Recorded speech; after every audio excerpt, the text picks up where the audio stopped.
Now, South Africa has a widespread housing crisis that continues to worsen due to extreme weather and climate challenges. Residents from informal settlements are often left homeless and destitute, with many provinces battling to address homelessness timeously or in any way. The city of Cape Town is not exempt from this challenge. Earlier this month, housing activists marched in the metro demanding the release of 11 parcels of land for affordable housing. Let's unpack the story. We're joined by Ryan Fester, who is a project coordinator at the Development Action Group. Ryan, it's great to talk to you. Thanks very much indeed for coming on. And, you know, usually when we see the city of Cape Town in the headlines, it's because of the views and the wonderful opportunities for tourists. But, of course, when it comes to housing, the news is not quite as rosy. Yes, that's correct.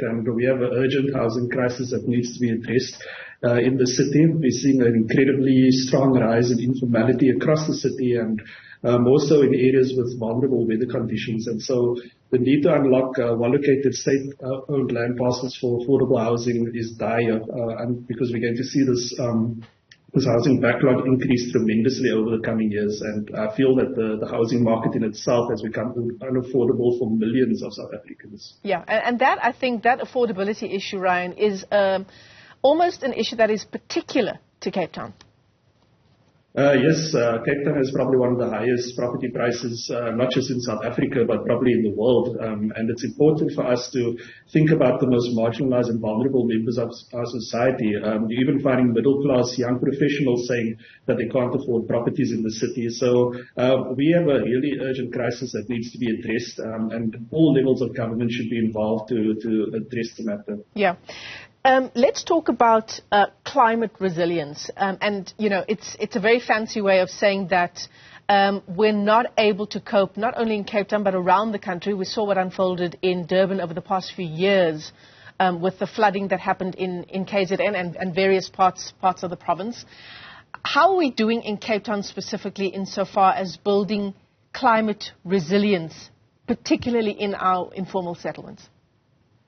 Yeah, I think it's a really interesting topic, and it's quite complex to unpack just in a short interview. But one of the key things is that we're seeing since COVID times that the rise in informality across the city, land parcels being occupied, and often these land parcels are land parcels that are prone to severe weather conditions such as flooding, fires, and often built on sites that are not suitable for any development.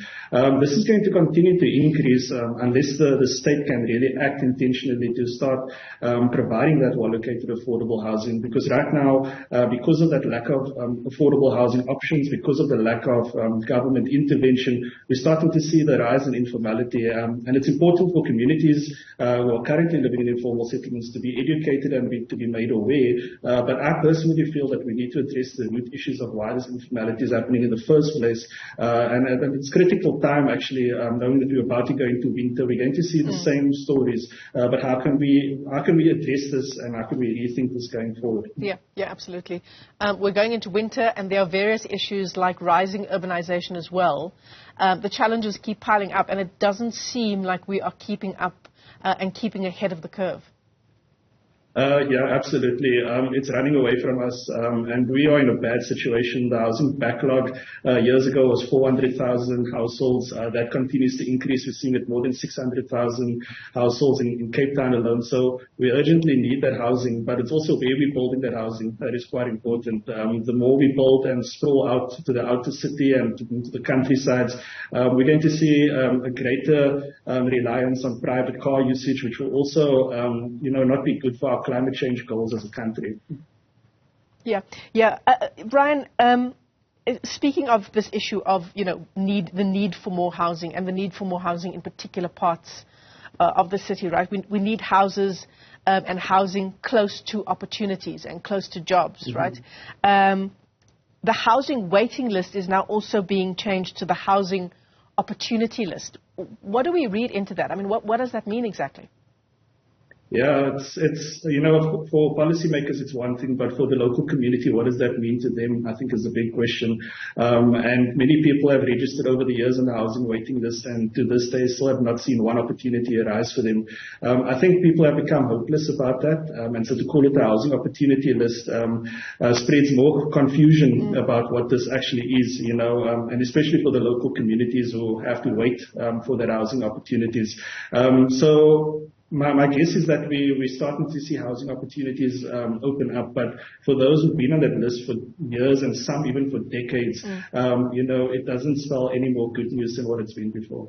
Yeah, it's almost like a job opportunity, right? As opposed to employment numbers, yeah. Let's talk about the protest action that we saw outside Parliament. I think it was just at the end of last week, Ryan. It was in response to the white paper on human settlements being tabled before the Portfolio Committee. What is it that activists were protesting about? Yeah, it's important to note that the white paper has been quite vague on many issues.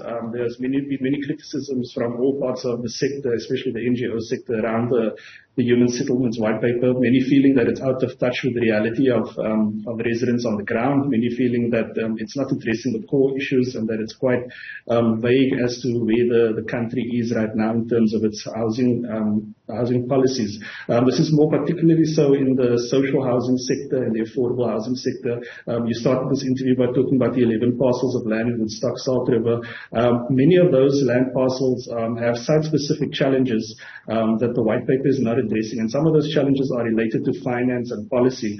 We would have hoped to see a lot more nuances in the white paper regarding the unlocking of state-owned land, but we didn't see that. And I think many activist groups are saying that this white paper is out of touch. It's not addressing the core issues, and it's not speaking really to the needs of the people.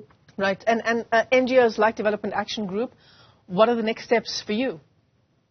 For us, so we are making comments on the white paper, but for us, it's to really think critically as we're coming up to election time. What is the main advocacy points that we're starting to push through? We need to see urgent interventions made in the housing situation, especially in the Cape Town area. People are calling for more housing. Our communities that we're working with are saying, where's the housing that we've been promised for so many years? And so for us, it's really important that we continue to pressure government, we continue to pressure all sectors and all levels of society to say that we urgently need to step up the game in the housing market, because many, and like I said at the beginning, that the middle class are finding the housing market unaffordable. And so we continue our advocacy, calling on government to unlock well-located state-owned land parcels for affordable housing, calling on the private sector to also contribute to the sector of the market, and to say that, these land parcels, especially the 11 you were talking about at the beginning of this interview, which have been on the table since 2017, that we start to see movement in the next few months, and we start to see the development and ground being broken around the affordable housing. Yeah, absolutely. It does always feel, when we talk about housing, not only in Cape Town, but around the country, like it is 2 steps forward and 5 steps back. Ryan Fester, let me thank you for your time. Thanks for weighing in on this discussion. Ryan is a project coordinator at Development Action Group.